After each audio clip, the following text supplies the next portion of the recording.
Assalamualaikum warahmatullahi wabarakatuh. Baiklah, sebelumnya perkenalkan saya Tio Valentino Andeli Pratama dengan NIM 23133017 akan mempresentasikan hasil analisis saya yaitu terkait analisis profitabilitas pada PT Indofood Sukses Makmur Tbk tahun 2019 sampai 2024.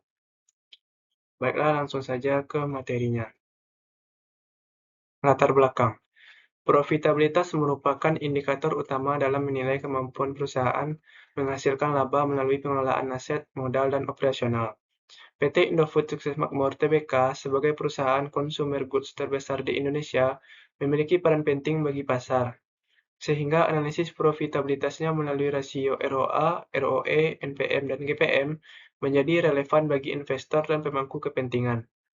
Selama periode 2019-2024, Indofood mampu mempertahankan kinerja melalui efisiensi dan ekspansi usaha. Dengan demikian, analisis profitabilitas pada periode tersebut memberikan gambaran menyeluruh mengenai kondisi keuangan serta prospek Indofood di industri makanan dan minuman. Selanjutnya, rumusan masalah. Rumusan masalah dari penelitian ini terbagi menjadi 3 bagian, yaitu yang pertama, bagaimana profitabilitas Indofood, ROA, ROE, NPM, GPM pada tahun 2019 sampai 2024. Yang kedua, bagaimana tren perubahan rasio profitabilitas selama periode tersebut. Yang ketiga, faktor apa yang memengaruhi perubahan profitabilitas pada Indofood. Selanjutnya, yaitu tujuan penulisan. Adapun tujuan dari penulisan ini yaitu terbagi menjadi 3 bagian, yaitu yang pertama, menganalisis profitabilitas Indofood, ROA, ROE, NPM, dan GPM pada tahun 2019 sampai 2024. Yang kedua, yaitu untuk menilai tren perubahan profitabilitas selama periode tersebut. Yang ketiga, yaitu untuk mengidentifikasi faktor yang memengaruhi perubahan profitabilitas pada PT Indofood. Selanjutnya, yaitu pembahasan terkait analisis profitabilitas pada PT Indofood Sukses Makmur Tbk. Pembahasan yang pertama yaitu terkait dengan Return on Asset atau ROA. Return on Asset atau ROA adalah rasio profitabilitas yang digunakan untuk mengukur kemampuan perusahaan dalam menghasilkan laba bersih dengan memanfaatkan seluruh aset yang dimilikinya.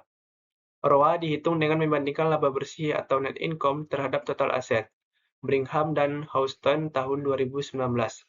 Berdasarkan definisi di atas, berikut adalah tabel hasil perhitungan ROA pada PT Indofood tahun 2019 sampai 2024.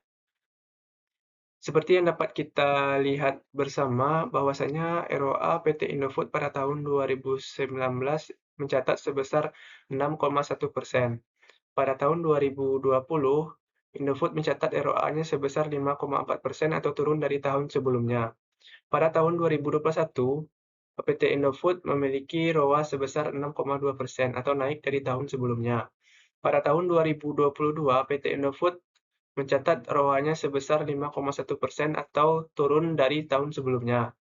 Pada tahun 2023, ROA-nya yaitu sebesar 6,2% atau naik lagi dari tahun sebelumnya. Pada tahun 2024, PT Indofood mencatat ROA-nya sebesar 6,5% atau naik dari tahun sebelumnya. Selanjutnya, Return on Equity atau ROE. Return on Equity atau ROE adalah rasio yang mengukur tingkat pengembalian kepada pemegang saham atas modal yang mereka investasikan dalam perusahaan.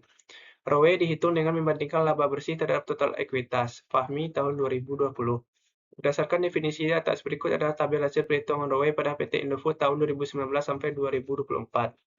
Seperti yang dapat kita lihat bersama, bahwasanya PT Indofood pada tahun 2019 memiliki ROE sebesar 10,9%.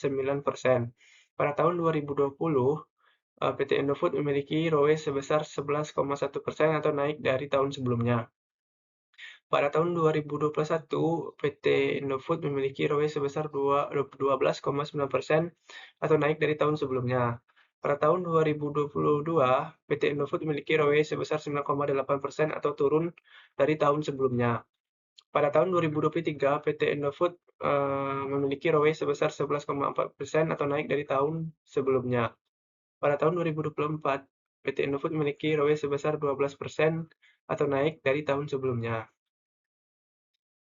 Selanjutnya, Net Profit Margin atau NPM. Net Profit Margin atau NPM adalah rasio yang mengukur seberapa besar laba bersih yang dihasilkan dari setiap penjualan.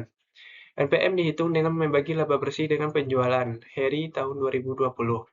Berdasarkan definisi di atas, berikut adalah tabel hasil perhitungan NPM pada PT Indofood Sukses Makmur tahun 2019 sampai 2024. Seperti yang dapat kita lihat pada tabel, pada tahun 2019, PT Indofood memiliki NPM sebesar 7,7%. Pada tahun 2020, PT Indofood memiliki 10,7% atau naik dari tahun sebelumnya. Pada tahun 2021, PT Indofood memiliki NPM sebesar 11,3% atau naik dari tahun sebelumnya. Pada tahun 2022, PT Indofood memiliki NPM sebesar 8,3% atau turun dari tahun sebelumnya. Pada tahun 2023, PT Indofood memiliki 10,3% atau naik dari tahun sebelumnya. Pada tahun 2024, PT Indofood memiliki NPM sebesar 11,3% atau naik dari tahun sebelumnya. Selanjutnya, Gross Profit Margin atau GPM. Gross Profit Margin atau GPM adalah rasio yang mengukur laba kotor yang dihasilkan perusahaan dari penjualan setelah mengurangkan biaya pokok penjualan atau COGS. Berdasarkan definisi di atas, berikut adalah tabel hasil perhitungan GPM dari PT Indofood tahun 2019 sampai 2024. Seperti yang dapat kita lihat, bahwasanya PT Indofood memiliki GPM sebesar 29,7% pada tahun 2019. Pada tahun 2020 mengalami kenaikan yaitu menjadi 32,7%. Pada tahun 2021, Indofood masih memiliki GPM yang sama pada tahun sebelumnya yaitu sebesar 32,7%. Pada tahun 2022, PT Indofood memiliki GPM sebesar 30,7% atau turun dari tahun sebelumnya. Pada tahun 2023, PT Indofood mencatat GPM sebesar 32,3% atau naik dari tahun sebelumnya. Pada tahun 2024, PT Indofood memiliki GPM sebesar 34,7% atau naik dari tahun sebelumnya.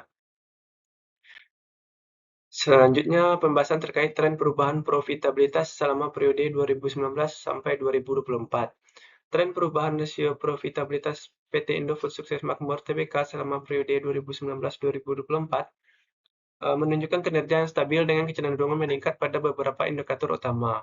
ROA dan ROE sempat mengalami fluktuasi dari tahun ke tahun, namun tetap berada pada level yang sehat dan kembali mengalami peningkatan pada tahun 2024, menandakan perbaikan efektivitas penggunaan aset dan likuiditas. Sementara itu, GPM dan MPM menunjukkan tren yang konsisten meningkat dari awal hingga akhir periode, mencerminkan efisiensi produksi dan pengendalian biaya operasional yang semakin baik.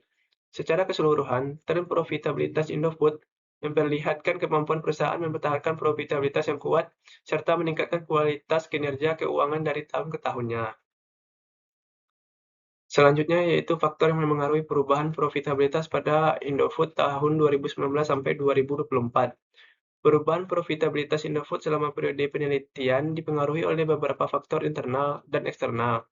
Dari sisi internal, efisiensi operasional dan kemampuan perusahaan dalam menaikkan biaya produksi menjadi faktor utama yang mendorong kenaikan GPM dan NPM.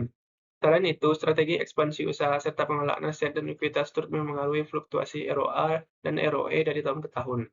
Sementara itu, faktor eksternal seperti kondisi pasar, tingkat persaingan industri, harga bahan baku, dan perubahan daya beli masyarakat juga berkontribusi terhadap pergerakan profitabilitas.